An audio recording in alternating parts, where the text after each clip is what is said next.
Hey everybody, I'm here with chapters 3 and 4 of Red. So chapter 3, Wolf Granny.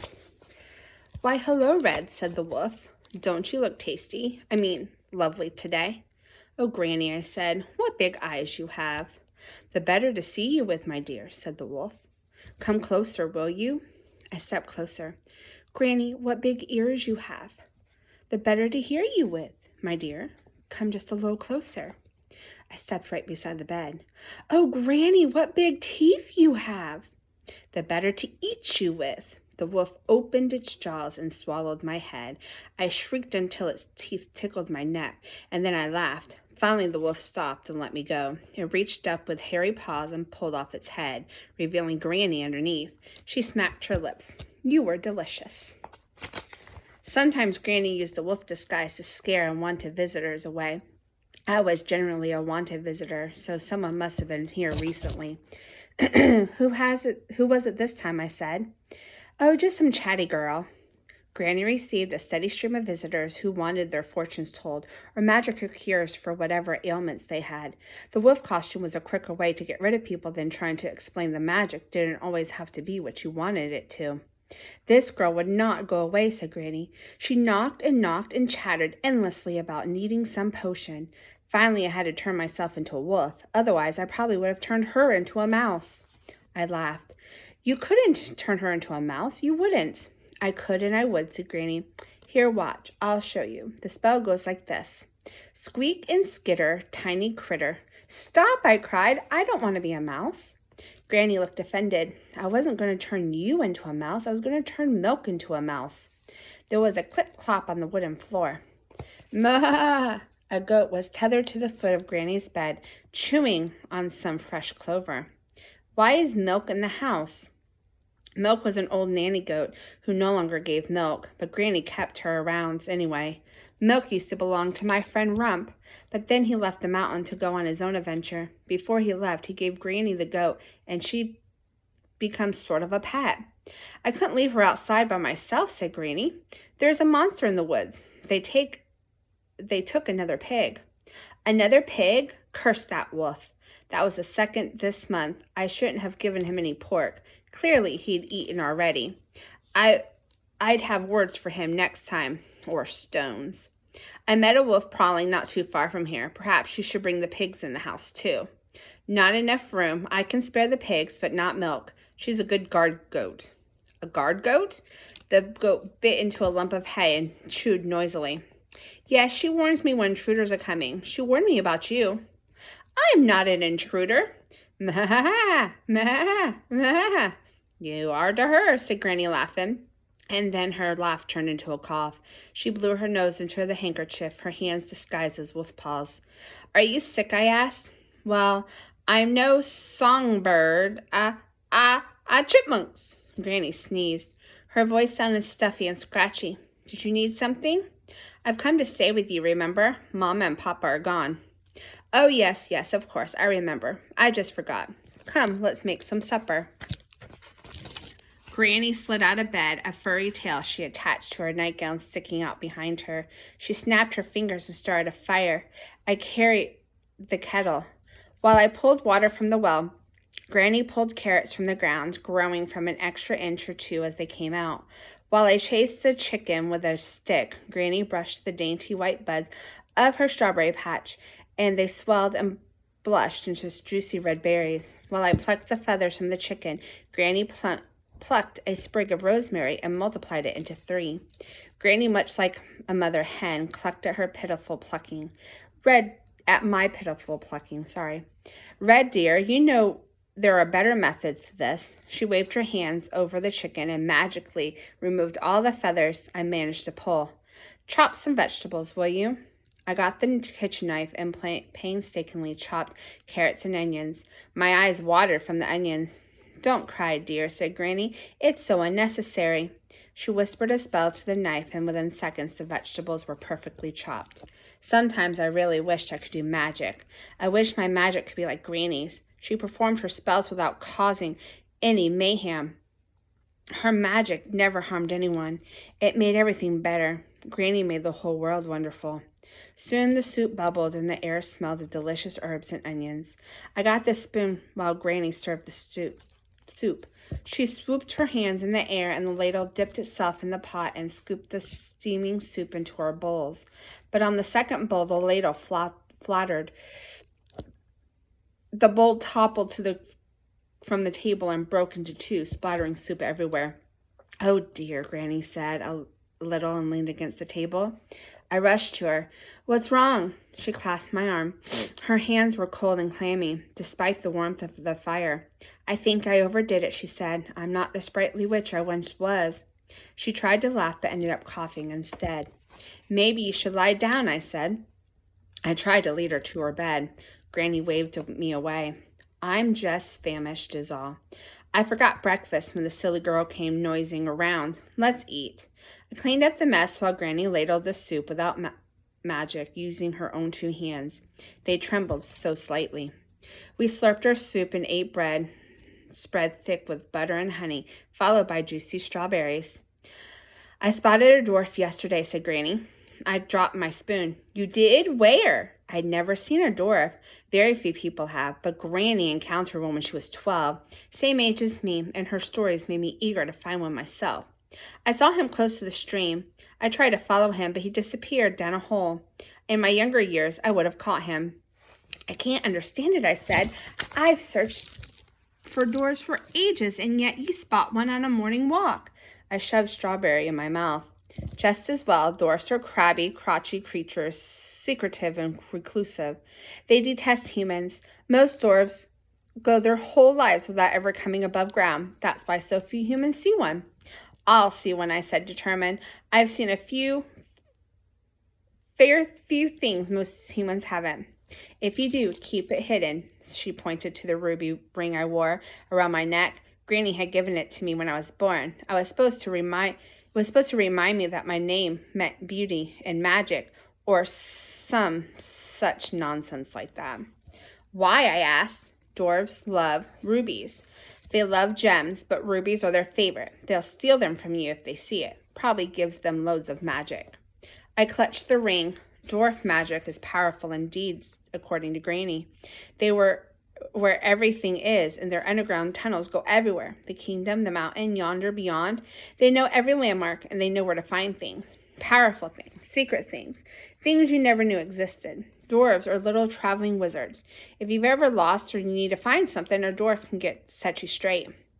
But only if you take them by the beard. If you take a dwarf by the beard, they have to do whatever you ask, take you wherever you want to go, or tell you whatever you wish to know. "One day you'll catch a dwarf," said Granny, "and he'll show you all sorts of secret magical things. But be warned, dwarfs can be nasty little tricksters." "It doesn't matter," I said, trying to sound as though I didn't care. "I have you, and you know more than dwarfs." "Huh? I won't be around forever," said Granny. She coughed into her sleeve. "Get me some water, would you? I'm parched." I poured out a cup of water. Her hands trembled as she lifted the cup to her mouth. "You're really sick, aren't you?" I said. "Do you think I'm play acting?" "No, it's just—" I trailed off. It was just that Granny was never sick. For as long as I could remember, she hadn't suffered as much of a runny nose, and she had a potion to cure almost every ailment. Last winter I became so ill I could hardly breathe, so Granny gave me her curious cure-all, a slimy green concoction that tasted like poison, but I was better the next day. Of course, that was all Granny needed. "Where's your curious cure-all?" I asked. "Gone. You had the last spoonful last winter, remember?" Of course, it would be my fault. "Can't you make more?" I said. Granny shook her head. "Not when I'm sick. Difficult ingredients. Though you could make it." I stiffened. "You know I can." "I know no such thing, and I fancy I know quite a lot. For instance, I know I'm cold. Build the fire up, will you?" She pulled her shawl over her shoulders. I put more wood on the fire and felt her forehead. "You're warm." "No, cold," Granny muttered. "Perhaps you should go back to bed. I'll clean up." Granny coughed and crawled into bed, her wolf tail still attached to her nightgown. I washed and dried the dishes, scrubbed the pot, and swept the floor. If Granny had been well, it would have all been done much faster. She had a very good spell that would make the broom sweep itself. Broom awake, shoo the dirt, clear the floor beneath my skirt. I tried it once. The broom attacked me and maybe broke a few things. When everything was clean and put away, I sat in Granny's rocking chair and listened to the rasp of her breathing. It was nothing, I told myself, just a little old cold. She'd be better in the morning. All right, that takes us to chapter 4. We'll read, called A Red Gift. Granny was not better in the morning. She was worse. She burned with fever and shivered with chills. She coughed and coughed and coughed. You need your curious cure-all, I said. The ingredients are listed on the table, she said in a raspy voice. I went to the table. Granny had all of her potion and medicine recipes carved directly into the wood, a jumble of words etched on top, and the legs, and even underneath. She said she couldn't lose them that way. I searched the table. There was a recipe for curing baldness, 2 scoops of troll droppings, 1 fuzzy caterpillar, and 1 for rashes and bites, 3 sprigs of lavender, 2 drops of frog slime, and 2 spits from a witch, though any spit would suffice. And finally I found it. Curious cure-all. 5 prickly chestnuts, 1 handful of wild cherries, and 1 bunch of gnome's wort. So far, those ingredients would be easy to find, so I read on. 1 drop of pixie venom. Wear gloves. Pixie venom? For medicine? I shouted. Powerful stuff, said Granny. Undoubtedly, 1 bite from a pixie was as painful as 100 bee stings. 1 pair of tree nymph wings. How am I supposed to find the nymph wings from leaves? I said. You have to pluck them off the tree. Otherwise, they don't work. Isn't that a bit cruel? They grow back. They don't mind, she croaked. Even if I could find a tree nymph, I'd never be able to catch it. I've tried many times without success, but that seemed a little small concern when I saw the last ingredient. 7 wolf hairs. Can I get some wolf fur from your tail? It's rabbit. Besides, wolf fur is best when it's fresh. Just ask nicely. Ask who? I said. A wolf, of course. Who else? I sighed. Sometimes Granny could be exasperating. She said things as though they were completely normal and then made you feel crazy for thinking that what she said was crazy. Asking questions only made it worse. Of course, it's essential, otherwise it wouldn't be on the list, she said before I had a chance to ask. Now stop asking me silly questions. It's giving me a headache. I abandoned the curious cure-all recipe and instead made lavender tea honey to soothe her cough. I placed the cup to her lips and she barely drank. I tried pressing cold cloths to her burning forehead, but she tossed and turned and talked nonsensically. Snow, said Granny, is that you? Snow was her sister. She died long ago. Granny, it's me, Red. Red, said Granny. I was red once. Rose Red, they called me. Oh, I was beautiful, just gorgeous. Everybody said so. You're still gorgeous, I said. Huh. She began to laugh, but then coughed, and the pain of it seemed to bring her back to awareness. Oh, Red, it's you, she whispered. Happy birthday. It's not my birthday, I said. Of course it isn't. It's mine. Granny's birthday? She'd never mentioned it before. Not once, but of course she had one. Why would I have never considered it? She seemed timeless somehow, like she always stayed the same age. I have a present for you, said Granny.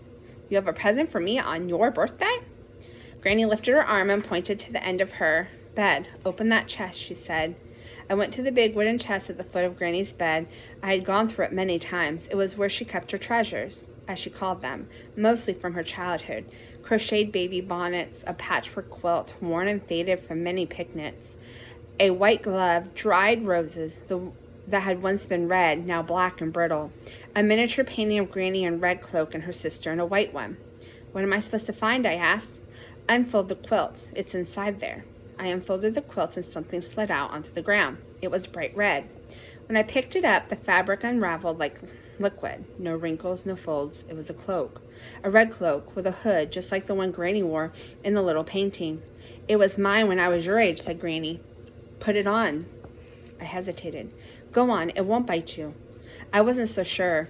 I draped the cloak loosely around my shoulders. Granny motioned for me to come to her, and with trembling hands she fastened the clasp at the chest and pulled the hood over my head. Let me look at you, said Granny. Ah, you look just like me when I was a girl. I shifted uncomfortably. It's almost as if I'm young again, seeing you in that old thing. I had suitors coming through the door before I shoved the last one out the back.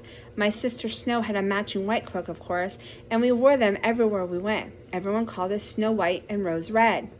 Granny's sister Snow was the one who married the bear, not to be confused with the Princess Snow White, who lived with the dwarves while hiding from an evil queen. That Snow White lived over 200 years ago, but her name was a popular one. Anyone named Snow or Snow White had a destiny that usually involved dwarves or apples or sleeping curses. You never knew what was going to go next. We wore our cloaks wherever we went. We believed that there was magic. I stiffened. I wanted the cloak off me. What kind of magic? But she didn't answer. Not directly. Red is a magical color. It's powerful. When you were born, I knew that you were red. I knew you had powerful magic in you. I pulled the cloak. It felt hot and suffocating. Don't take it off. It's going to get cold soon, said Granny. It's summer. It's very warm here. She closed her eyes and sniffed. I can smell the cold coming. Your nose must be a little off compared to your rest of your senses. It's too small. I tried to laugh at the joke, but it didn't come out right. Nothing felt right. Not this red cloak. Not this frail and fevered Granny. Not this world. Red, Granny said, clasping my hand. Don't be afraid. I'm not afraid, I lied. You need to rest, and you need some medicine. One of the potions should make you better in an instant. Isn't that anything else you can take besides your curious cure-all? I walked to the cupboard and started rummaging again. I found a clay pot with greenish-brown goop. It smelled ghastly, but those were usually the potions that did the best curing. How about this one? Troll droppings. That will certainly finish me off, she said. I replaced the pot and washed my hands. Granny coughed some more. It's all right, Red. Sometimes we just have to let nature take its course. And sometimes we need a little help with a little magic. You always say that. But magic can't help everything. You always say that. But you're sick. Don't you want to get better? No, no one lives forever, said Granny. Stop avoiding the question. Do you want to get better? Stop avoiding the truth, Granny said. And sudden firmness of her grip as she grasped my arm startled me. Everybody dies, Red, said Granny. One way or another, everybody dies. I know, I said, but the words were thick in my mouth. They felt wrong. It wasn't as if Granny to speak of death. She was magic, full of power and life. She couldn't be dying. And yet the words echoed in my mind, lashing me with barbed whips. Everybody dies. Granny drifted asleep. Her breathing was labored and raspy. My own breathing grew short and heavy. My throat swelled. My eyes burned. I couldn't stay here. Granny needed her curious cure-all, and it was up to me to make it. I found Granny's sturdy gloves, a vial for the pixie venom, and a net for catching nymphs, and a jar to hold the wolf fur. I placed all of this in my basket. Milk bleated at each of my movements, clearly concerned with my rush. I'll be back soon, I said. Watch over Granny, will you? Meh. She said she would. I took one last look at Granny. She didn't look well. I might get bitten by pixies or eaten by a wolf, but Granny would not die. And that takes us to chapter 5, which we'll read tomorrow. I hope you have a great rest of the day. Bye.